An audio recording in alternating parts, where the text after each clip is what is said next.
Good morning students, how are you? I hope sir you are fine. हाँ जी, जैसे कि आपका लेसन 7 जो है हमने रीड कर लिया है कंप्लीट। आज हम इसके क्वेश्चन स्टार्ट करेंगे। पहले देखिए अभ्यास के करेंगे हम। अभ्यास का फर्स्ट क्वेश्चन है आपका, इसको आपस में मैच करना है आपने, ठीक है। गढ़ थे वो किससे संबंधित है? देखिए इनमें से 84, ठीक है। 84 में बांटा जाता था ना, फिर भारत 184 में 12 गांव होते थे। टांडा, टांडा किससे है? कारवां, लोगों का जो घूमते रहते थे कारवां।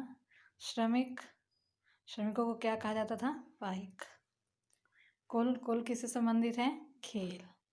शिव सिंह, अहोम राज्य का जो था शासक था, अहोम राज्य। दुर्गावती कहाँ की रानी थी? ये गढ़ कटंगा, ठीक है। इसको आपस में बुक में ही मैच कर लेंगे आप। उसके बाद क्वेश्चन नंबर 2, रिक्त स्थान, खाली स्थान भरने हैं। वर्णों के भीतर पैदा होती गई नई जातियां डैश कहलाती थी। क्या कहलाती थी? उपजातियां कहलाती थी। डैश अहोम लोगों के द्वारा लिखी गई ऐतिहासिक कृति थी। कौन सी कृतियां थी? क्या कहा जाता था उन्हें? बुरंजी। क्या कहा जाता था? बुरंजी। डैश में इस बात को उल्लेख किया गया कि गढ़ कटंगा में 70,000 गांव थे। किसमें? अकबरनामा में। अकबर के जो दरबार में रहने वाले कवि ने कहा था ना अकबरनामा में कि उस समय 70,000 गांव थे। बड़े और ताकतवर होने पर जनजातीय राज्यों ने डैश और डैश को भूमि अनुदान दी। किस किस को? कवियों को और विद्वान लोगों को जो है उन्होंने भूमि दान दी। इनमें से सही है गलत बताइए। जनजातीय समाजों के पास समृद्ध वाचक परंपराएं थी। गलत है या सही है? ठीक है। उपमहाद्वीप के उत्तर पश्चिमी भाग में कोई जनजातीय समुदाय नहीं था? कोई नहीं था ना, तो ये भी क्या है? रॉन्ग है। गौड़ राज्य में अनेक नगरों को मिलाकर 84 बनता था। रॉन्ग।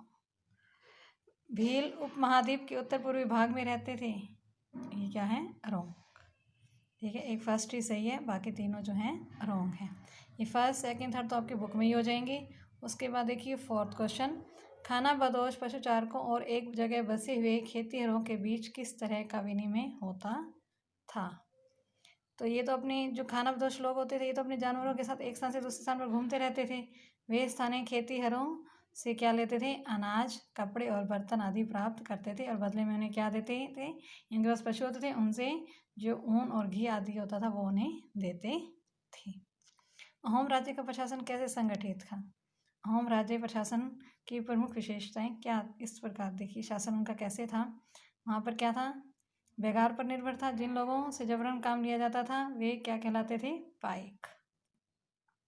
और वयस्क पुरुष जो थे वे युद्ध के समय सेना में अपनी सेवाएं प्रदान करते थे। अहोम राज्य किस में विभाजित था? कुलों में, जिन्हें क्या कहा जाता था? खेल।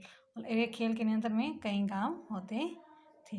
किसान को अपने ग्राम समुदाय के द्वारा जो है वो क्या दी जाती थी? जमीन, जिसे जो है राजा भी से वापस नहीं ले सकता था बगैर उन समुदाय की अनुमति के। 17वीं शताब्दी के पूरा होते होते ये कुल जो है वो टूटने लगे और इनके कारण जो है प्रशासन बहुत अधिक केंद्रीकृत हो चुका था। ये अहोम राज्य का प्रशासन। क्वेश्चन नंबर 6 देखिए, वर्ण आधारित समाज में क्या परिवर्तन आया? जब इन्होंने ब्राह्मणों ने जो है वर्ण आधारित समाज, वर्ण के नाम पर भेदभाव करने लगे, तो जैसे जैसे अर्थव्यवस्था समाज की जरूरतें बढ़ती गई, नए नए हुनर वाले लोगों की आवश्यकताएं जो बढ़ी, वर्णों के भीतर छोटी छोटी जातियां जो वो उभरने लगी। कई जनजातियों और सामाजिक समूहों को जाति विभाजित समाज में शामिल कर लिया गया और उन्हें जातियों का दर्जा दे दिया गया। विशेष जैसे शिल्पी, सुनार, बढ़ई, लोहार, राजमिस्त्री को भी ब्राह्मणों तथा जातियों के रूप में मान्यता दे दी गई।